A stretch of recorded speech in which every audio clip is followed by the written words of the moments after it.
Jadi salib itu hanya aksesoris dari barat, tak ada dalam pengajaran para nabi. Demikian, silakan. Ya, terima kasih Abang Da. Lanjut Pak Hadi. Oke, terima kasih buat Bang Juma ya, yang saya kira tadi sedang membangun konstruksi narasi yang begitu jelas tentang pengutusan Yesus. Saya tidak ada bisa bantah dalil-dalil yang Anda pakai, cuman yang kita bahas di sini adalah tentang salib. Cuman tadi Bang Juma udah melebar kemana-mana sampai membangun konstruksi narasi untuk suatu penekanan tentang pengutusannya. Tapi satu hal yang pasti saya harus katakan, bahwa Yesus itu memang hanya diutus kepada Bani Israel ya. Dengan bahasa sederhana saya, dia itu memang utusan, tetapi tidak ada data yang mencatat bahwa dia hanya sebatas utusan atau hanya utusan. Kata hanya di sana adalah merupakan konstruksi narasi dari cara pandang berpikir manusia saja yang punya penilaian persepsi pribadi masing-masing. Tidak ada kata hanya di sana, hanya utusan. Yang saya temukan hanya diutus kepada Bani Israel secara fisiknya, iya, itu saya akui. Yang kalau melebar kemana-mana tentang perintah, tentang ajaran, tentang ke gereja, tentang sana, saya kira Bang Juma coba melebar sekali kemana-mana untuk penegasan hanya untuk satu tujuan, bahwa Yesus itu hanya utusan.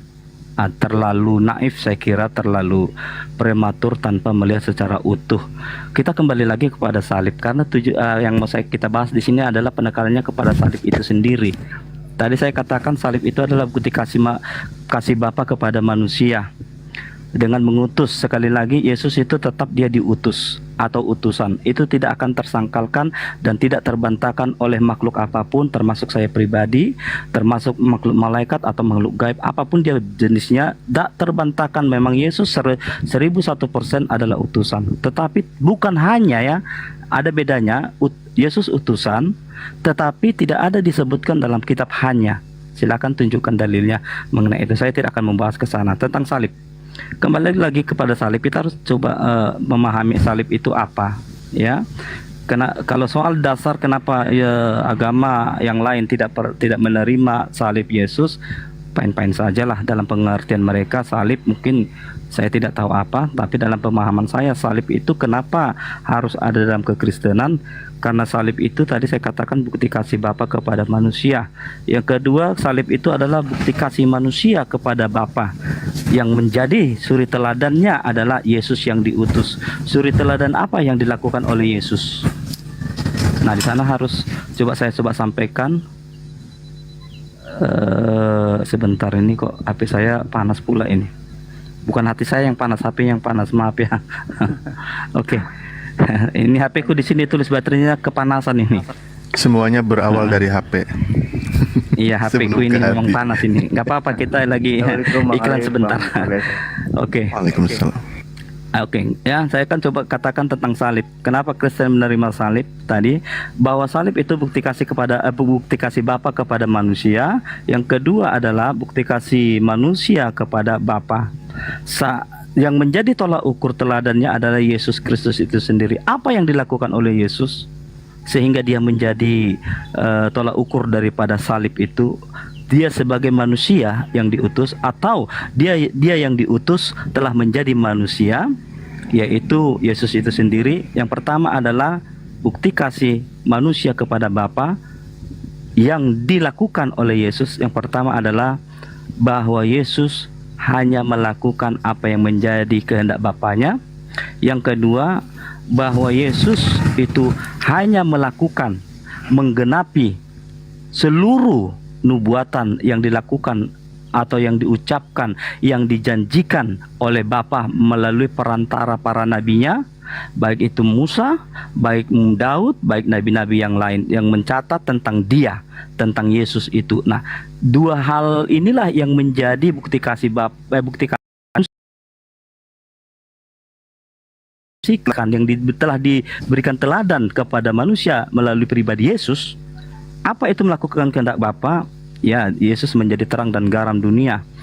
Yang kedua, Yesus siap menderita meskipun nyawa yang menjadi taruhannya, atau meskipun dia harus menyerahkan nyawanya. Yang selanjutnya adalah dia taat dan setia sampai mati hanya untuk melakukan kehendak Bapanya. Yang selanjutnya, Yesus tidak memakai keakuannya, egonya. Dengan bahasa sederhana saya mau katakan, Yesus mengosongkan dirinya sebagai pribadi yang hanya untuk melakukan kehendak Bapanya, bukan kehendak dirinya sendiri. Itu tertulis juga dalam kitab ketika dia mau disalib. Kalaulah cawan ini harus aku lalui, bukanlah kehendakku yang terjadi, tapi kehendak mulai Bapa. Poinnya adalah bukti kasih manusia kepada Bapa hanya satu, yang mau Yesus sampaikan dalam teladannya. Pesan yang mau Yesus sampaikan dengan teladannya yaitu dengan hanya melakukan kehendak Bapanya saja. Saya kira itu aja dulu. Oke. Ya, baik. Silakan.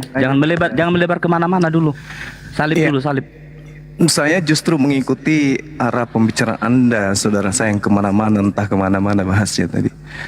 Justru saya minta kembali ke tema salib. Oke, jadi saudara saya ini, saudara kita ini mengatakan kehendak Bapaknya. Bisa nggak saya minta data kehendak Bapak agar anaknya ini disalibkan? Itu aja dari saya, silakan.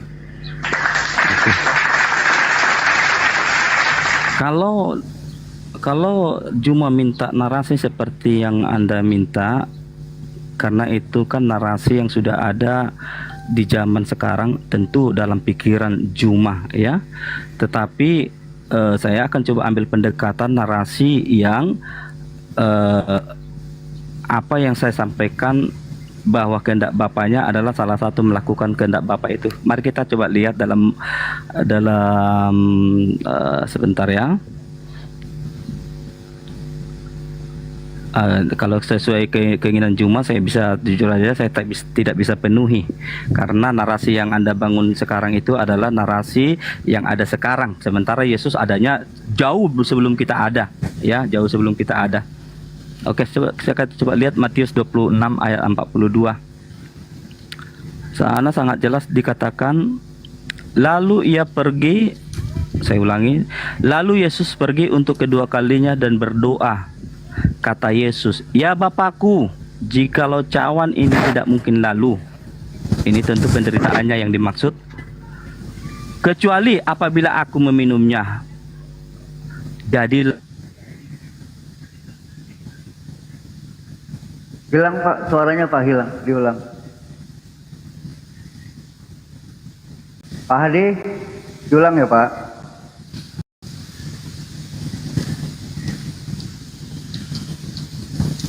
Bang, Ustaz Alif dengar nggak suaranya? Nggak ada suaranya, nggak ada. Oh, makanya. Hilang, Pak Ade, diulang ya tanda-tanda. Pak Ade. Ya.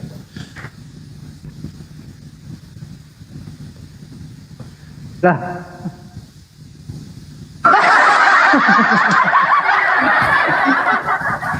Aduh, sinyal kali Bang, udah di bawah. Yang kita minta ada beliau. Masih di bawah. Iya, silakan dinaikkan kembali. Yang kita minta kehendak Bapak. Penyaliban itu kan kehendak iblis. Nah, kita minta kehendak Bapaknya mana? Naik lagi Pak Ade.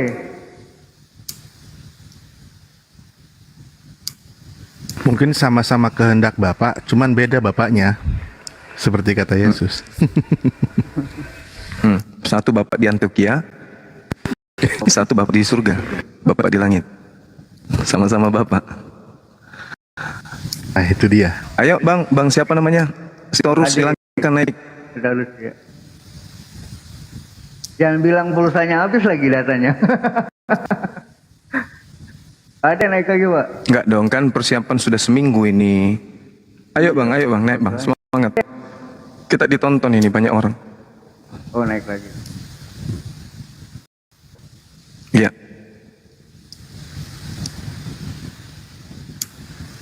Ade. Bang Sitorus naik Bang. Saya belum masuk ke pemanasan saya, baru pengantar-pengantar biasa ini. Keluar. Ada beliau. Ada masih Bang dah di bawah. Ya udah, ayo Bang Sitorus naik Bang. Kepencet yang lain lagi.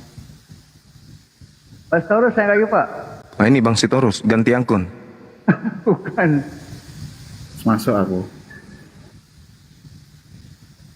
Nanti Bapak ya gilirannya ya Pak. Belum. Oh lain orang. Beda. Masih di bawah Pak. Pak Ades naik lagi. Minimal Iya, bang. Bikin teh. Ya. Panas. Jangan lupa kasih masakku. Dijambak coba, Siap. mungkin jaringannya kali. Iya. Sudah Kak Guru dah, sudah nunggu dia menyetujui itu. Tadi sih saya lihat. Oh, masih hilang. HP-nya kepanasan katanya. Ada dah. Hati kayaknya yang kepanasan kayaknya hati dengan kepala. Aduh. Pak Ade, ayo. Bang Hil